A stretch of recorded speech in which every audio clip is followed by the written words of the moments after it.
What if I told you that the most successful revolution in history wasn't won by bullets alone, but by a specific frequency of the human spirit? Imagine a man who could see the end of a world war before the first shot was fired. A man who looked at the smoldering ruins of a 600-year-old empire and didn't see an ending. He saw a blueprint for a global superpower. History books call him a general, a president, and a reformer. But today, we are going deeper. We are decoding the 10 mystical and psychological traits of Mustafa Kemal Atatürk, the man who literally redesigned the future. If you think you know what leadership is, prepare to have your reality shattered. To the world, he is the founder of modern Turkey.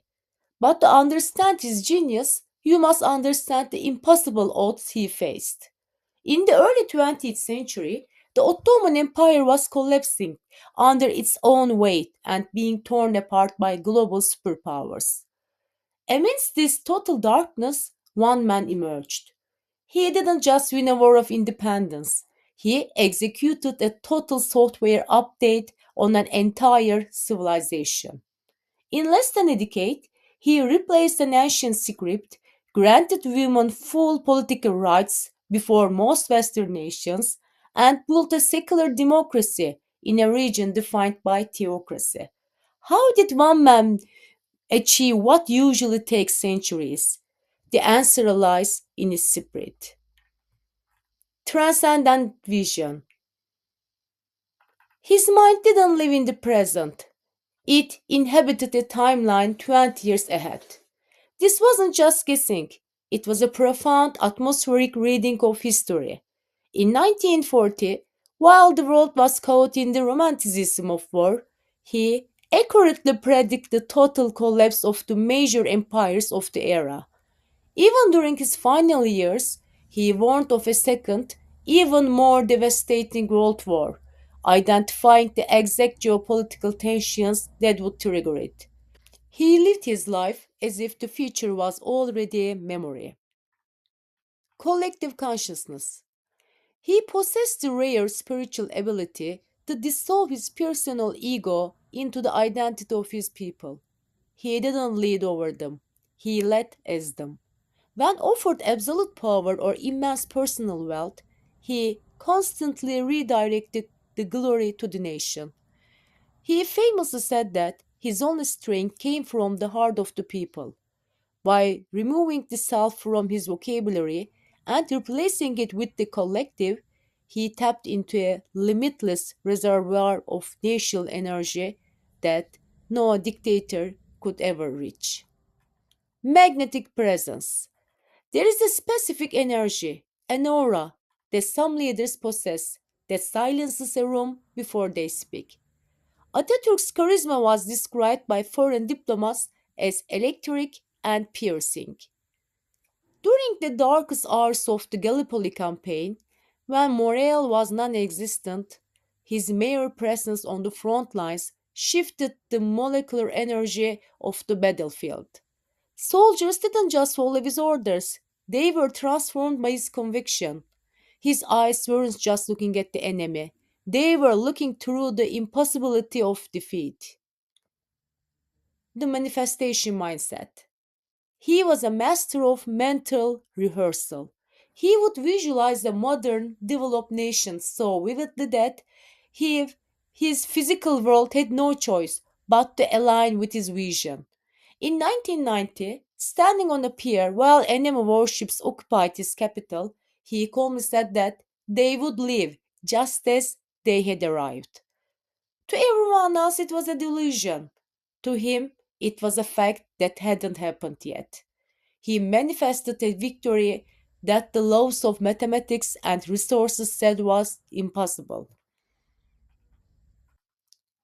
Spiritual resilience and protective shield. He possessed a calm that suggested he knew he was tasked by a higher force. This gave him a supernatural lack of fear. At the Battle of Jonkbayır, a piece of shrapnel hit him directly over his heart. It was stopped by a small pocket watch. He didn't flinch, didn't leave the field, and didn't even tell his soldiers until the battle was won. He moved through life with the quiet confidence of a man who knew he could not be stopped until his mission was complete. Radical logic as a sacred path. While others clung to dogma, he treated science and reason as his primary guide. He understood that for a soul to be free, the mind must be liberated from superstition. He famously told his people that if one day his words were against science, they should choose science. This is the ultimate mark of a genius, the humility to put universal truth above his personal legacy. Universal compassion. His spirit recognized that all life is interconnected human, animal, and nature. He saw the environment not as a resource, but as a living companion. When a massive plane tree began damaging the foundation of his summer house, his staff suggested cutting the tree. Instead, he ordered the entire house to be lifted onto rails and moved several meters away. He literally moved a mountain of wood and stone to save a single living soul in the form of a tree. Stoic intellectualism. He was a warrior, yes, but his true battlefield was the library. He possessed a meditative focus that allowed him to absorb vast amounts of knowledge in total isolation. During his lifetime, he read nearly 4,000 books, covering everything from sociology to maths. He could often stay awake for 48 hours, fueled only by coffee and the hunger for truth, taking meticulous notes. He didn't just want to win, he wanted to understand the reason behind human existence. The Enlightenment Mission. He viewed himself as a facilitator of reason. His soul felt a cosmic obligation to pull his people out of the darkness of ignorance and into the light of the modern age. After the war, he didn't retire to a palace. He took a blackboard and a piece of chalk and traveled to the most remote villages. He sat on the ground with peasants, teaching them a new way to read and write. He was a head of state acting as a humble teacher, proving that true power is the power to empower others. Detachment and legacy. The final stage of spiritual genius is the ability to let go.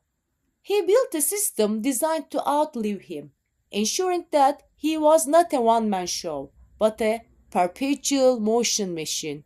In his final days, he didn't appoint a successor or try to immortalize his personal rule.